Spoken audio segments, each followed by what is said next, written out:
Ahmed Sefrioui. La boîte à merveilles. Roman. Chapitre 7. Les femmes de la maison s'achetèrent toutes des tambourins, des bandirs et des tambours de basque. Chacun de ces instruments avait sa forme, son langage particulier. Il y en avait de longs en céramique bleue, la base garnie de parchemin, de ventrus en poterie quasi rustique, de simples cadres en bois circulaire tendus d'une peau de chèvre soigneusement épilée. Ma mère fit l'acquisition d'un de ces tambours ou bandirs. Elle l'essaya. Des coups graves et des coups secs combinés avec art parlèrent un dialecte rude, mélange de soleil et de vent de haute montagne. Encore 2 jours avant la Hakoura, la grande journée où, de chaque terrasse l'après-midi, s'élèveront rythmes et chansons. Maintenant, chacune de nos voisines faisait ses gammes, jouait pour elle-même un air de danse, accompagné de fioritures, de mots murmurés à mi-voix. Zineb tapait comme une sourde sur un minuscule tambourin de pacotille. La veille, mon père m'avait offert une trompette très fruste en fer blanc bariolée de toutes les couleurs. J'en tirais de temps à autre un gémissement nasillard qui se terminait par un cri rauque de fauve en colère. Je comptais d'ailleurs sur d'autres jouets pour le jour même de la Hakoura. Je désirais un tambour en terre cuite, en forme de sablier et un hochet décoré de fleurs. Je me contentais pour le moment de ma trompette. Elle éclatait au milieu de tous les bruits de la maison comme un cri d'alarme, parfois comme un sanglot d'agonisant. Ma mère me pria de monter sur la terrasse braire tout à mon aise. Dans toute la ville, les femmes essayaient leurs tambourins. Un bourdonnement sourd couvrait l'espace. Je gonflais mes joues et soufflais de toutes mes forces dans ma longue trompette, le son s'étrangla et j'eus l'impression d'entendre un bébé qui perce ses premières dents. Le chat de Zineb somnolait au soleil. Il y un saut d'épouvante, faillit perdre un équilibre, tomber du haut du mur, sa demeure favorite. Il m'abandonna la terrasse et s'engouffra dans une gouttière. Une tête inquiète surgit du fait d'un mur mitoyen et disparut. Ma mère me rappelait déjà. Je descendis pour la rejoindre. Un de tes camarades, envoyé par le maître d'école t'attend dans le patio, me dit-elle. Prends tes babouches et va le rejoindre, le FQH a besoin de toi. J'abandonnai ma trompette avec regret et dégringolai l'escalier pour retrouver mon condisciple. C'était Amoussa, pois chiche, l'élève le plus petit de taille de l'école. Il s'appelait de son vrai nom Azouz Berada. Il me recommanda de me dépêcher. L'équipement des lustres pour la nuit de la Hakoura réclamait le concours de toutes les mains. Il fallait venir travailler comme les autres au lieu de jouer de la trompette. Nous arrivâmes au mi-aidé. J'y embrassai la main du maître et m'installai au milieu d'un groupe chargé de découper des mèches minuscules d'enceinte carrés de vieilles cotonnades blanches, usées à la limite de l'usure. D'autres élèves s'emparaient des mèches roulées avec soin, les agrafaient par le milieu à une lamelle de fer blanc. Le bout libre de la lamelle de métal formait un crochet et devait reposer sur le bord d'un verre rempli moitié eau, moitié huile d'olive. Les grands, suspendus à une échelle branlante, accrochés aux auvents des fenêtres et au plafond de la salle d'école, des lustres en fer forgé. De conception très simple, ces lustres étaient formés d'un ou de plusieurs cerceaux reliés entre eux par des tiges rigides. À ces cerceaux venaient se coller des cercles étroits. Dessous seraient logées les petites veilleuses, des verres ordinaires munis d'une mèche qui nageait dans l'huile. Pour obtenir un bel effet, les élèves mélangeaient à l'eau des veilleuses des poudres de couleurs diverses. Quand j'arrivai, les lustres étaient loin d'être entièrement garnis. Les verres s'entassaient dans un seau, les poudres de couleur en petits paquets reposaient dans les babouches du FQH et les lamelles de fer blanc traînaient partout sur les nattes. Nous travaillâmes activement. Amoussa se coupa le pouce avec une lamelle et partit se faire soigner chez lui en pleurnichant doucement. La plupart des élèves travaillaient avec ardeur, 5 ou 6 seulement, parmi les plus turbulents, allaient un groupe à l'autre, s'agitaient en tous sens, provoquaient çà et là quelques disputes. Notre tâche fut terminée avant le coucher du soleil. Avant de quitter l'école, nous chantâmes des cantiques en l'honneur du prophète, récitâmes en chœur quelques versets du Coran. Le maître prononce avec ferveur des invocations pour attirer la bénédiction sur nous, sur nos parents et sur l'ensemble de la communauté musulmane. Il n'a point oublié, dans ses prières, le sultan prince des croyants, qu'Allah prolonge son existence et l'aide à supporter le lourd poids du royaume. Nous restâmes silencieux à attendre que le maître nous fît signe de partir. Mon tour vint assez rapidement. Je baisai la main du maître, enfilai mes babouches et sortis. À la maison, je trouvai ma mère très ennuyée.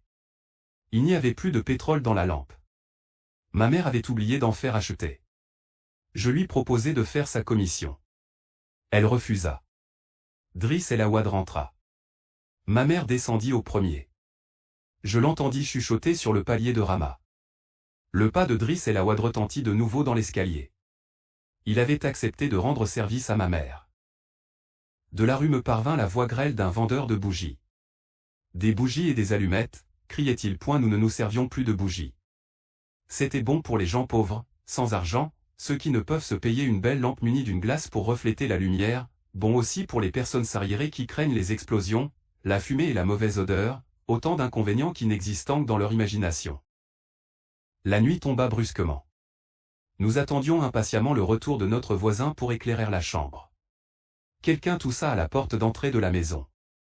Driss el Awad demanda s'il n'y avait personne sur son passage. Ma mère se précipita chez Rama, ramena sa bouteille à moitié pleine de pétrole. À la lumière d'un bout de chandelle, elle dévissa le bec, remplit la lampe, nettoya la mèche de son charbon et alluma. « Soirée de bénédiction, lui dis-je. »« Que ta soirée soit bénie, » me répondit ma mère. Lala Zoubida, appela Lala Kanza du rez-de-chaussée, « Bénie soit ta soirée, pourrais-tu me donner un brin de menthe ? Sidi Mohamed va te le porter. » Ma mère me donna quelques branches de menthe très parfumées. J'allais fièrement les offrir à la chouafa. Je la trouvai dans le patio. Une odeur d'encens, de benjoin et de bien d'autres aromates alourdissait l'atmosphère. J'étais persuadé qu'une assemblée de démons, attirés par toutes ces odeurs, se tenait dans la pénombre. Lala Kanza, pour me remercier, me mit dans le creux de la main une poignée de grains de sésame. Je pensais que c'était là une part d'un repas mystérieux offert au génie par la sorcière. J'y goûtai du bout de la langue. Le goût de sésame n'avait rien de suspect. Je mangeai. Les grains se collaient autour de mes lèvres et sur le bout de mon nez. Ma langue balayait ce qu'elle pouvait atteindre. J'époussetai l'excédent avec les doigts. Il faisait noir dans l'escalier mais l'obscurité ne m'effrayait guère. Le vide qui s'ouvrait devant moi était vide qu'en apparence. Des présences muettes s'écartaient pour me laisser passer. Lorsque j'oreillage requis, toutes ces présences se découvriront mes yeux de voyant. J'entendis ma mère prononcer solennellement. Dieu est le plus grand. Quelqu'un demanda. Est-ce le muezzin annonçant la prière de l'achat que j'entends? Oui, répondit ma mère. Dans le noir, je retenais mon souffle, j'écoutais avec attention. Je n'entendais point de muezzin. Les femmes, dit-on, ont l'oreille plus fine que les hommes. Mon père ne tarda pas à arriver. Le dîner se déroula comme à l'ordinaire. Avant de nous coucher, mon père me fit part de son intention de m'emmener le lendemain, dans la matinée, me promener dans les souks et choisir mes jouets. Nous irions aussi à Bab Moulay Idriss ferait l'acquisition d'un cierge. La nuit de la Koura, je l'offrirais au maître d'école. J'étais heureux. Une seule chose m'ennuyait. Je savais qu'il m'était impossible d'échapper à la séance du coiffeur. Mon père ne manquerait pas de me conduire à Chemaïn dans l'étroite boutique de Si Abderrahman, le barbier. Je n'aimais ni Si Abderrahman, ni sa boutique. Je me couchais, mais le sommeil avait fui mes paupières. Je rêvais longtemps à des cierges monumentaux, décorés de dentelles de papier finement ajourées par une main patiente, de rasoirs étincelants, de tambours en forme de sablier, de lustres en fer forgé chargés de godets de cristal. Mon père ne connaissait rien à l'art délicat de vendre et d'acheter. Il ignorait les subtilités du marchandage et la volupté d'obtenir un objet, un sou moins cher que ne l'a payé le voisin. Il m'emmena, après le repas du matin, faire le tour des marchands de jouets. Dans chaque rue résonnaient les tambourins, l'esgrelot des hochets de fer blanc, le chant des flutiots. Les marchands de tambourins se démenaient dans leurs échoppes devenues étroites tant ils s'y entassaient de marchandises. Des tambourins, des bandires, des tambours de basque, des trompettes et des pipeaux pendaient par grappes, s'amoncelaient en tas multicolores, envahissaient les étagères. Un peuple de femmes, d'hommes mûrs, de fillettes et de garçons faisait en cercle autour de chaque magasin. Les uns essayaient un instrument, les autres les accompagnaient des battements de mains, jacassaient, réclamaient, discutaient avec le marchand qui ne savait plus où donner de la tête. Une foule de campagnards, descendus de leur lointain village, s'approvisionnaient en sucre, épices, cotonnades et instruments de musique. Ils encombraient la rue de leurs paquets. Je m'accrochais à la main de mon père, occupé à écarter les passants pour nous frayer un chemin. J'eus mon tambour en forme de sablier, un petit chariot bizarre en bois et une nouvelle trompette. Mon père me laissait choisir, payait sans discuter. Je lui tenais de longs discours, lui posais 1000 questions auxquelles il répondait rarement. Il souriait à me voir si excité. Nous terminâmes nos emplettes par l'achat d'un cierge, d'une livre de poids. La rue Bab Moulay Idriss débouche dans le quartier des fabricants de ceintures brodées et des marchands de fruits secs. Près d'un pied de vigne séculaire, s'ouvrait la boutique de Si Abderrahmane le coiffeur. Le Malem Bnou Achir occupait la boutique qui lui faisait vis-à-vis. Chacun avait sa clientèle. Les deux barbiers ignoraient entre la concurrence. Mon père venait se faire raser les cheveux depuis son installation à Fès, dans la boutique de Si Abderrahmane. Les barbiers participent à de nombreuses cérémonies familiales.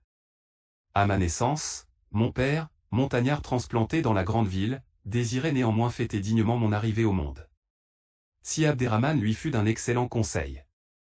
Il vint, selon l'usage, accompagné de ses deux apprentis, placer les invités et faire le service pendant le repas. Lors de ma première coupe de cheveux, mon père eut recours à ses soins et fit encore grand cas de ses avis et recommandations. Je n'aimais pas Si Abderrahmane. Je savais qu'il serait chargé de me circoncire. Je redoutais ce jour. Je sentais des frissons me parcourir l'épiderme quand je le voyais manier le rasoir ou les ciseaux. Nous le trouvâmes occupé à pratiquer une saignée. Le client présentait sa nuque rasée, Si Abderrahmane se penchait sur le cou du patient. Je détournai les yeux de ce spectacle. Si Abderrahmane planta deux ventouses en fer blanc derrière la tête de l'inconnu et nous souhaita en termes courtois une heureuse journée. Je vois, dit-il, que ce jeune homme a été gâté, un tambour, une trompette, un magnifique chariot et un cierge. Il est vrai que le cierge est destiné au FQH. Il faut toujours être très bien avec son maître, sinon gare à la baguette de cognacier. Tout le monde se mit à rire. Je rougissais d'indignation. La baguette de cognacier n'a rien de risible. Ces messieurs n'en avaient jamais reçu sur la plante des pieds, au point de ne pouvoir se tenir debout. Ils pouvaient rire. La baguette de cognacier inspire à ceux qui la connaissent un sentiment de crainte et de respect. Un homme sec, avec une barbe de bouc et un turban monumental, souleva le rideau d'entrée. Il geignait tant qu'il pouvait. Pour tout salut, il se contenta de hocher la tête d'un mouvement affirmatif. Il écroula entre les accoudoirs d'une chaise rigide et continua à geindre. « Tu me parais encore bien fatigué, oncle Ahmad. Puis-je t'être utile ? Si Abderrahmane, je vais mourir. Ne prononce pas de telles paroles indignes d'un musulman. Allah seul connaît les secrets de la vie et de la mort. De quoi souffres-tu ? Je ne souffre pas. Seulement, la nuit, ma respiration devient courte, j'étouffe et mon cœur se gonfle d'angoisse. Il te faut un fortifiant, oncle Ahmad. Je connais une recette très efficace. Pourras-tu t'en souvenir ? Ma mémoire est intacte, c'est le cœur, te dis-je, qui faiblit. Donne-moi vite cette recette. Elle est simple. Demande aux gens de ta maison de faire frire dans du beurre un oignon blanc finement haché. Mélange à cet oignon frit 2 cuillerées de miel, de l'anis et des grains de sésame, ajoute du gingembre et de la cannelle, parfume l'ensemble avec 3 clous de girofle. Si tu absorbes une bouchée chaque matin de ce remède, tes malaises disparaîtront. Si Abderrahmane, Dieu te récompensera, le jour du jugement, je savais que ta sagesse me serait d'un grand secours. Je m'en vais acheter les ingrédients, alors et à l'instant. L'oncle Ahmad soupira, s'agita, finit par s'extraire de son siège et partit, poussant de sourds gémissements. Si Abderrahmane vérifia l'adhérence des ventouses qu'il avait posées sur la nuque de son mystérieux Xcli. Aujourd'hui, mon aide est absent et l'apprenti en prison, pour je ne sais quel méfait, je suis seul à travailler, expliqua Si Abderrahmane. Il continua, s'adressant à mon père. J'espère, Malem Abdeslem, que tu n'as rien de bien important à faire, j'en ai pour un moment à pratiquer cette saignée. J'en ai fait une hier à l'un de tes amis, Moulay Larbi Alaoui, le babouchier. Cet homme me plaît. Toujours digne, sobre de paroles et de gestes. Ce qui m'étonne, c'est qu'il n'est point enfant. Peut-être a-t-il une femme trop âgée ? Les gens de ta maison doivent connaître la femme de Moulay Larbi. On raconte que c'est une chérifa au cœur généreux. Grâce à son aide, Moulay Larbi a pu payer ses dettes et remonter son atelier. Je sais que ses affaires sont maintenant très prospères. Mon père écoutait, indifférent. Si Abderrahmane repassait un rasoir, se penchait sur la nuque du patiento aux ventouses, rangeait de menus objets dans un tiroir. Installé sur la banquette entre 2 accoudoirs en bois tourné, les pieds dans le vide, je regardais la natte usée qui tapissait le mur, les panoplies de rasoirs et de miroirs à main, j'admirais la majestueuse cathèdre de Marie peinte de couleurs fanées. Déjà si Abderrahmane reprenait son monologue. Ne crois-tu pas qu'il devrait songer à prendre une nouvelle épouse? Le moment n'est peut-être pas encore venu, mais je suis sûr que les affaires de Moulay Larbi iront en s'améliorant. Il fabrique d'excellentes esbabouches de femmes, d'une richesse de matière, de décors et de couleurs vraiment étonnantes. Ces articles jouissent toujours d'une grande faveur auprès de la clientèle féminine. Il n'y a que les femmes pour faire la fortune des uns ou la ruine des autres. Il paraît que dans certains pays, les femmes vont même se faire arranger les cheveux chez le coiffeur. Que ne suis-je né dans l'un de ces pays fabuleux? Si Abderrahmane exhala un long soupir de regret et reprit. Je n'ai point le droit de me plaindre, je suis le coiffeur attitré de plusieurs familles, de notre haute société. Elles sont généreuses. Dieu saura les récompenser. Louange à Dieu. Un nouveau visiteur fit son entrée. Le salut sur vous, dit-il. Sur vous le salut, la miséricorde et la bénédiction d'Allah, répondit si Abderrahmane. Mon père remua les lèvres, le client au ventouse toussa à 3 reprises, cracha quelque part et se figea dans sa pose rigide. Il nous tournait le dos. J'apercevais les franges de sa barbe qui dépassaient sur le côté. Ses oreilles d'un rouge cerise ressemblaient à des fleurs étranges. Il devait être assez âgé et travaillait, avoir la couleur des anuques, au champ ou dans un des multiples jardins qui entourent Fès. Il cessa de m'intéresser. Je regardais le nouveau venu. Jeune, la peau d'une blancheur de cire, les sourcils bien fournis et la barbe plus noire que l'aile du corbeau, son visage rayonnait de douceur. Il prit place sur une sorte d'estrade assez élevée qui faisait face à la porte de la boutique. Si Abderrahmane, tout en vaquant à de mystérieuses besognes, ne cessa de lui prodiguer les sourires et les mots aimables. Lorsque le jeune homme se fut installé, le coiffeur poussa un ou deux hennissements pour manifester sa joie et entama la conversation. « Comment va ton vénéré père, Sidi Ahmed? Dieu le conserve en parfaite santé et multiplie ses biens. Souffre-t-il toujours de son genou? Cela va mieux. J'en suis fort heureux. J'en suis très heureux, très heureux. Mon onguent a dû agir. Il a même agi au-delà de mes espérances. Et toi, mon fils? Laisse-moi te féliciter, te souhaiter bonheur et joie. Oui, je sais déjà. Je sais peu de choses en vérité. Ton père m'entretient parfois à ton sujet, il m'a annoncé l'heureux événement. Tu épouses la fille de Si Omar le notaire. Pendant tout ce monologue, le nommé Si Ahmed ouvrit la bouche plusieurs fois, tenta de placer un mot mais Si Abderrahmane devinait ses réponses et lui épargnait la fatigue de les formuler. Le barbier poursuivait. Si Omar est un homme de Dieu.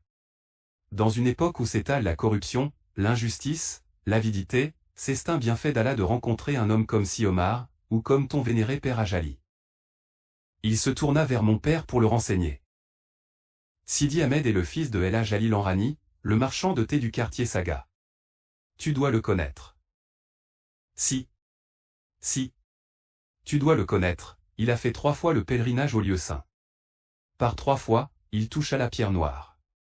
Je prie Dieu de m'accorder la faveur d'être au paradis le voisin d'un homme aussi pieux. Sidi Ahmed va épouser la fille de Si Omar le notaire. Si Omar possède, outre la science, la sagesse et la courtoisie, des biens matériels, Dieu augmentera sa fortune. Il s'adressa à Sidi Ahmed. Que deviennent tes études? Je t'ai connu bébé, te voilà maintenant un savant. Je ne suis qu'un mendiant de la science, dit enfin Sidi Ahmed. Il plaça cette phrase par surprise. Si Abderrahmane suçait l'embouchure d'une de ses ventouses. Il ajouta, profitant toujours du silence forcé du barbier.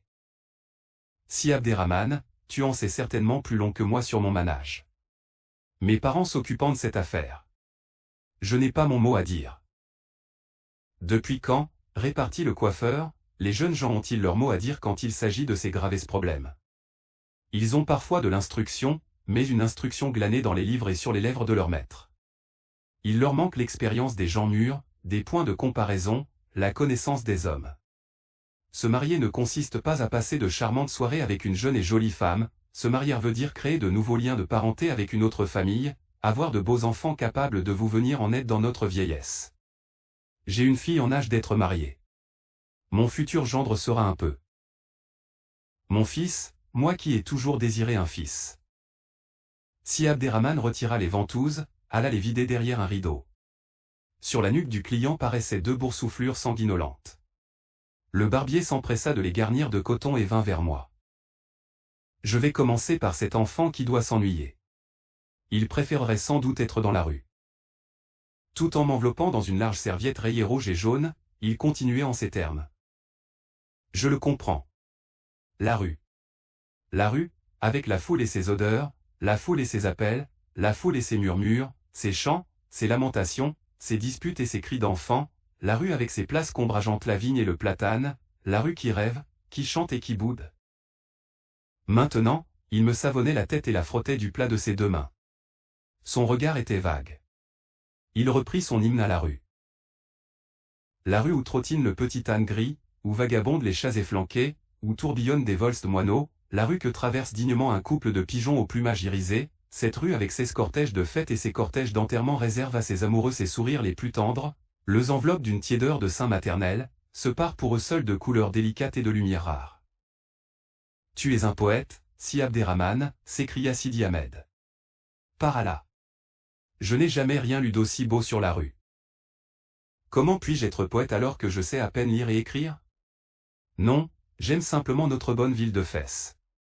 La rue pour moi est un perpétuel spectacle. Tu sais joliment en parier, dit mon père. Si Abdeslem, on parie toujours bien des choses qu'on aime. Une vulgaire gargoulette de terre cuite peut provoquer l'enthousiasme d'un amateur de gargoulettes et le transformer en ce que Sidi Ahmed appelle un poète. Si Abderrahmane choisit un rasoir avec un manche d'ébène, le passa, le repassa sur une pierre gluantée d'huile, l'essuya avec soin, réessaya sur son ongle avant d'entreprendre de me raser la tête. Il commença au sommet du crâne, m'obligea à baisser le nez jusqu'au genou, racla à petits coups le duvet de ma nuque. Revint ensuite au côté, fit le tour de la mèche qui pendait sur mon oreille droite. Le rasoir me brûlait un peu.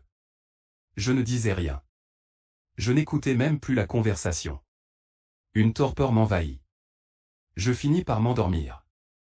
Ma tête s'en alla de travers et la lame me mordit légèrement. Je me réveillai en sursaut. Le coiffeur discutait toujours. Des gouttes de sueur couvraient mon front, dégoulinaient le long de mon nez. Il s'arrêta enfin, épousseta mon visage et mon cou à l'aide d'une serviette et me démaillota. Je me sentis léger, comme saigné à blanc. J'eus mal au cœur. Je cherchais des yeux mon père. S'aperçut de mon malaise, se mit debout, se porta à mon secours. Viens, me dit-il, l'air frais te fera du bien.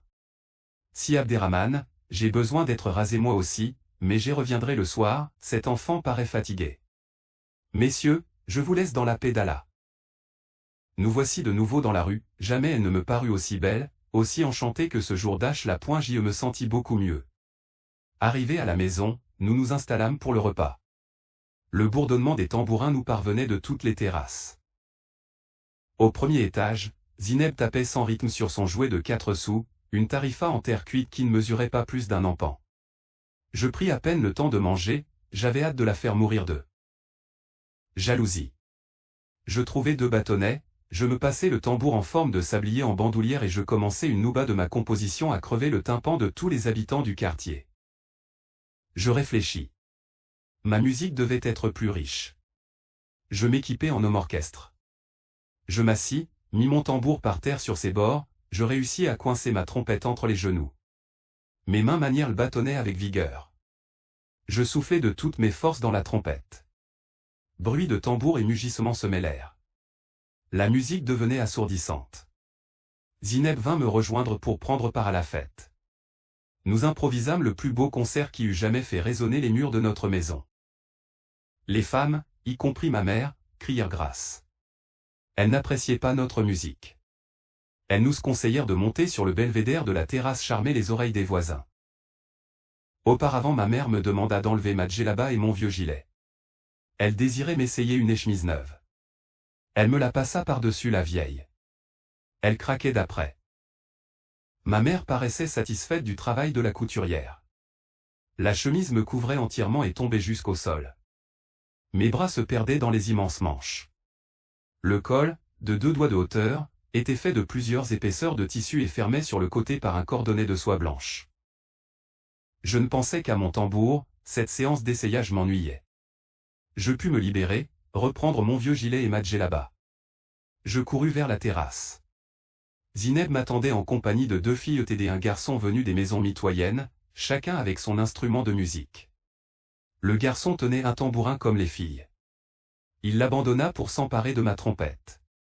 Il était plus âgé que moi et se connaissait en musique. Il sut tirer de cette trompette, simple en apparence, les rugissements les plus inattendus. Nous nous abandonnâmes à la joie du rythme, nous nous saoulâmes de bruit. Des femmes richement habillées se perchèrent sur les murs pour nous admirer. Elles riaient de notre excitation, nous encourageaient par des mots gentils qui se perdaient dans le tintamarre. Nous jouâmes jusqu'au coucher du soleil.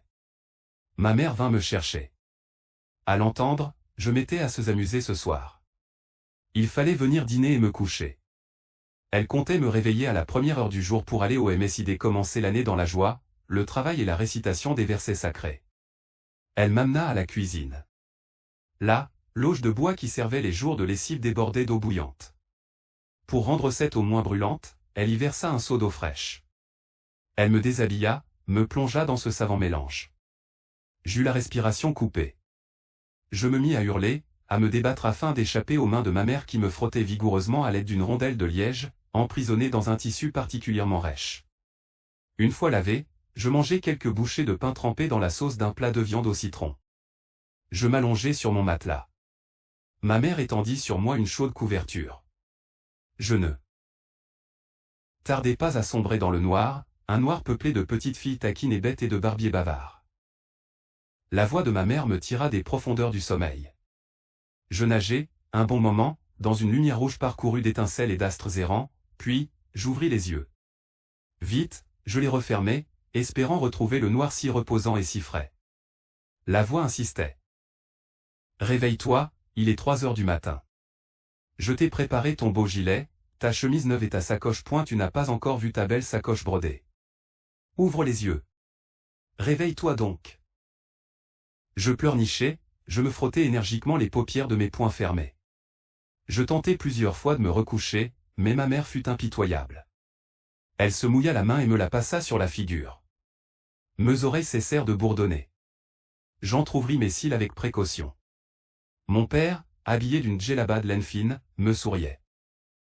Prépare-toi pour fêter la Koura au MSID avec tes camarades. Du courage. Du courage. Ce fut dans un état de somnambule que je me lavai les yeux, me rinçai la bouche, me rafraîchis les membres. Je retrouvai ma lucidité et lorsque ma mère me passa, à même la peau, ma chemise neuve, craquante d'après. Elle me grattait horriblement. À chaque mouvement, je remplissais la pièce d'un bruit de papier froissé. Je mis mon gilet rouge au dessin compliqué et bien en relief. Ma sacoche en bandoulière, je complétais cet ensemble très élégant par la djellaba blanche qui dormait au fond du coffret de ma mère. Elle sentait la fleur d'oranger et la rose séchée. Me voilà devenu un autre homme. J'étais complètement réveillé. J'avais hâte de partir à l'école. Les vêtements, les chaussures, tout était neuf. Plein de dignité et d'assurance, je précédais mon père dans l'escalier. La lumière brillait à toutes les fenêtres de la maison. Hommes et femmes commençaient l'année dans l'activité. Ceux qui restaient au lit un matin comme celui-ci se sentiraient, durant 12 mois, indolents, paresseux. L'appel d'un mendiant nous arrivait de la rue. J'entendais le bruit de sa canne. C'était sûrement une aveugle. Je perdais mes babouches tous les 3 pas. Mes parents voyaient grand. Ni les vêtements, ni les chaussures n'étaient à ma taille. Mais j'étais heureux. Une fois dans la rue, mon père me glissa dans la main une pièce de 5 francs et me mit entre les bras ce cierge dont nous avions fait l'acquisition. C'était là mes cadeaux de Nouvel An pour le maître d'école. Les passants que nous rencontrions me souriaient avec bienveillance. Les boutiques étaient ouvertes, les rues éclairées. Je faisais de terribles efforts pour retenir mes babouches. De loin, j'aperçus les fenêtres à auvent de notre école. Je faillis lâcher mon cierge d'enthousiasme. Des grappes de lumière pendaient et transformaient cette façade habituellement triste et poussiéreuse en un décor de féerie. Les lampes à huile, diversement colorées, scintillaient et par leur seule présence créaient un climat raffiné de fête et de joie. Je hâtai le pas. Les voix des élèves montaient claires dans la fraîcheur du matin. Elles rivalisaient de gaieté avec les dizaines de petites flammes qui dansaient dans leurs bains d'huile et d'eau teintée des couleurs de l'arc-en-ciel.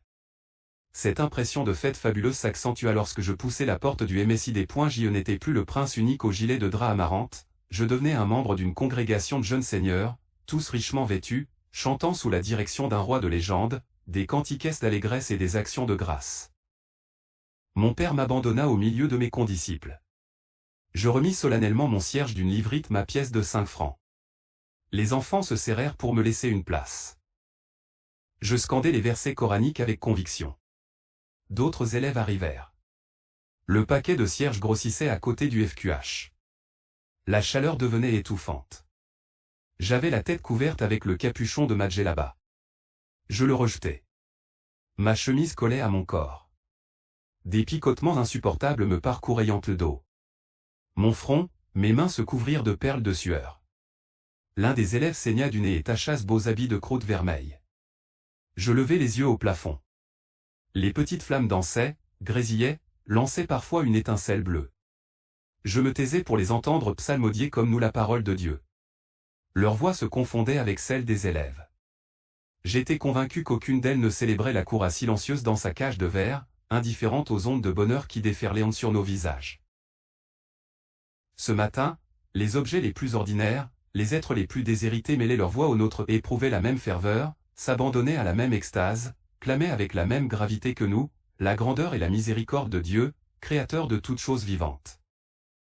Après la récitation du Coran, nous chantâmes des cantiques. Les parents de certains élèves psalmodiaient avec nous. Ils étaient venus accompagner leurs enfants. Ils n'avaient peut-être pas de besogne qui l'attendait, ils célébraient la Koura au MSID comme au temps de leur enfance. La lumière des veilleuses devenait jaune, s'anémiait à l'approche du jour. Dans la rue, la circulation était devenue intense. 2 moineaux voletèrent autour des lustres accrochés aux auvents des fenêtres. Le maître, les yeux au plafond, les 2 mains ouvertes dans un geste d'offrande, prononça de longues invocations. Il demanda à Allah de protéger et de faire prospérer les affaires de la communauté des musulmans, d'étendre ses grâces sur les vivants et les morts, de développer les liens de solidarité entre le humain, de faire régner sur cette terre l'ordre, la justice et la compassion. Amin. Amin. C'était la première fois que je voyais le FQH sans baguette de cognacier. Deuxième parut beau, enveloppé dans sa djellaba à raies blanches et noires, les épaules couvertes d'un burnou de drap gris. 2 nous donna 3 jours de repos. Le jour de la rentrée étant un jeudi, le congé durerait 4 jours. J'embrassai la main du FQH avant de rentrer chez nous. Deuxième chargea de présenter à mes parents à ses vœux pour la nouvelle année et prononça quelques invocations en leur faveur. La rue était maintenant très animée. Presque tous les passants s'étaient habillés de neuf. Les uns revenaient du marché chargés de paniers d'alpha qu'ils tenaient écartés pour ne point salir leurs beaux effets, d'autres flânaient désœuvrés. Ma mère avait sorti une belle mansouria en voile fin, ornée de rayures de satin jaune. Elle s'était coiffée d'un foulard noir à longues franges multicolores. La bouilloire chantait. Mes parents attendaient mon retour pour déjeuner. Ma mère avait cuisiné une pile de galettes en pâte feuilletée, de forme carrée. Elle les enduisit de beurre frais et de miel. C'était un délice. Je pris 2 grands verres de thé à la menthe. Pendant le repas, mes parents établirent un programme pour la journée. Le matin, mon père se proposait de m'emmener à Moulay Idriss, le patron de la ville. Après la prière en commun, nous reviendrions se déjeuner. L'après-midi, j'accompagnerais ma mère chez notre amie Lala Aïcha. J'aurais le droit d'emporter avec moi l'une de mes trompettes, le tambour en poterie fragile risquait de se casser en route. Ma bonne étoile en décida autrement. Après avoir baguenaudé avec mon père dans les rues encombrées de passants, après avoir fait l'acquisition d'un plat de céramique bleue sur la place des notaires où le potier exposait ce jour leur production, nous pénétrâmes dans le sanctuaire de Moulay Idriss. Là, nous accomplîmes les rites de la prière de l'oulier, nous partîmes déjeuner. Lala Aïcha vint nous surprendre à la fin du repas. Ma mère manifesta une grande joie à la revoir. Les 2 femmes se prodiguèrent mutuellement des baisers pointus, des formules de politesse et des mots aimables. Mon père les laissa à leurs effusions, disparus. J'avais une envie folle de jouer du tambour, de lancer quelques beuglements avec ma trompette, mais je savais que ma mère ne tolérerait pas de tels débordements. Je m'abstins. J'attendais le soir pour me livrer corps et âme à la musique. Je restais dans un coin à écouter les propos de notre visiteuse. Elle laissa entendre dès son arrivée, qu'elle avait beaucoup à raconter. Ma mère disposait de tout son temps et frétillait de curiosité. Elle n'oublia pas, malgré tout, de remplir ses devoirs d'hôtesse. Elle souffla sur la braise, ajouta une bolée d'eau dans la bouilloire, rinça les verres. Elle ouvrit une boîte de fer blanc et en sortit une demi-douzaine de gâteaux de semoule. Lala Aïcha, installe-toi sur le grand divan, le thé sera bientôt prêt. Non. Non. J'ai dit sur le grand divan, à la place d'honneur. Je t'en supplie, installe-toi confortablement, insista ma mère. Lala Aïcha s'affala au milieu des coussins, soupira de satisfaction et commença son récit. Ce n'était pas, à vrai dire, un récit, mais une série d'événements accolés les uns aux autres. Parfois, les faits devenaient si compliqués que Lala Aïcha elle-même ne savait plus où elle en était. À ces moments, son visage se troublait, une sorte d'angoisse lui crispait les traits, ses yeux trahissaient une profonde inquiétude, mais bientôt un large sourire venait dissiper l'orage et Lala Aïcha reprenait son monologue. Ma mère subissait les mêmes tourments, communiait dans les mêmes joies, éprouvait les mêmes émotions que son amie. Elle ouvrait parfois la bouche comme pour lui venir en aide mais ne trouvant pas le mot qu'il fallait, ne disait rien. Certains passages de ce long tissu d'anecdotes insignifiantes me transportèrent de plaisir. Lala Aïcha raconta que dans la maison voisine de la sienne toutes les femmes, par un caprice du hasard, s'appelaient Khadija. Pour les différencier, on spécifiait la profession du mari, Khadija, la femme de l'épicier, Khadija, la femme du tailleur, Khadija, la femme du marchand de pétrole. Lala Aïcha ajouta. Il serait plus simple de les appeler Khadija la sourde, Khadija la louchonne, Khadija la noire, tout le monde comprendrait de qui il s'agit. Nous rîmes de bon cœur à cette plaisanterie. Ma mère s'absenta quelques minutes. Elle revint avec un bouquet de sauge et d'absinthe. Elle entreprit de faire son thé des grands jours. Tout en versant l'eau bouillante dans la théière, elle interrogea Lala Aïcha. Comment va ton homme? Parle-moi de ses affaires. A-t-il de nouveau un associé? Travaille-t-il toute seule? Il n'a pas d'associé, mais il ne travaille pas seul. Il emploie 3 ouvriers. Les babouches se vendant bien et je n'ai pas le droit de me plaindre. Il m'a promis de m'acheter, au début de l'hiver, un cafetan de drap abricot, objet que je désirais depuis si longtemps. Louange à Dieu. Les difficultés finissent toujours par s'aplanir et les misères par tomber dans l'oubli. Oui. Soupira Lala Aïcha. Ma mère attendit de nouvelles explications mais, subitement, son ami se taisait. La chose l'inquiéta. À quoi penses-tu, Lala Aïcha? Tu sembles triste. J'espère que tout va selon tes désirs dans ton ménage. Lala Aïcha soupira sans rien dire. Ma mère se versa un fond de verre de thé, le goûta. Elle parut satisfaite. Elle servit son invité et me servit. Lala Aïcha parla enfin. Elle se pencha sur ma mère et lui chuchota à voix basse. Nous sommes de bien faibles créatures, nous les femmes. Dieu seul est notre soutien et notre mandataire. Gardons-nous bien de faire confiance aux hommes. Ils sont. Lala Aïcha ne trouva pas l'épithète juste, elle se contenta d'agiter ses mains à la hauteur de ses épaules et de lever les yeux au ciel. Ma mère me permit de monter sur la terrasse jouer du tambour. Je compris que les 2 femmes avaient des secrets à se communiquer et craignaient mes oreilles indiscrètes. J'étais ravi de l'aubaine. Je montai sur la terrasse. Seul dans ce vaste univers, je me livrai aux joies du rythme. J'inventais les combinaisons les plus barbares. Je tapais sur les 2 faces de parchemin de mon sablier en poterie, d'une baguette rageuse. Les murs multipliaient les sons. Pendant ce temps, Lala Aïcha et ma mère, penchées l'une sur l'autre, papotaient. Le soir, des bouquets de femmes richement vêtues ornaient toutes les terrasses. Les tambourins résonnaient, les chants fusaient de partout. Le soleil en robe d'or s'attardait à l'horizon, baignait toute la Villette rose fanée et de mauve délicat. La première étoile clignota. Ce fut le signal. Lala Aïcha embrassa ma mère et partit. La lampe à pétrole fut allumée. Nous étions sans entrain. Mon tambour et ma trompette gisaient sur un matelas. J'en étais dégoûté. Je retrouvais avec plaisir mes vieux vêtements. De mes habits neufs, je ne gardais que la chemise, grâce à la chaleur de mon corps, son tissu s'était humanisé. Pour échapper au bruit des tambours qui bourdonnaient encore sous mon crâne, j'ouvris ma boîte à accents graves merveilles. Mes yeux, hélas, n'avaient plus la force de regarder.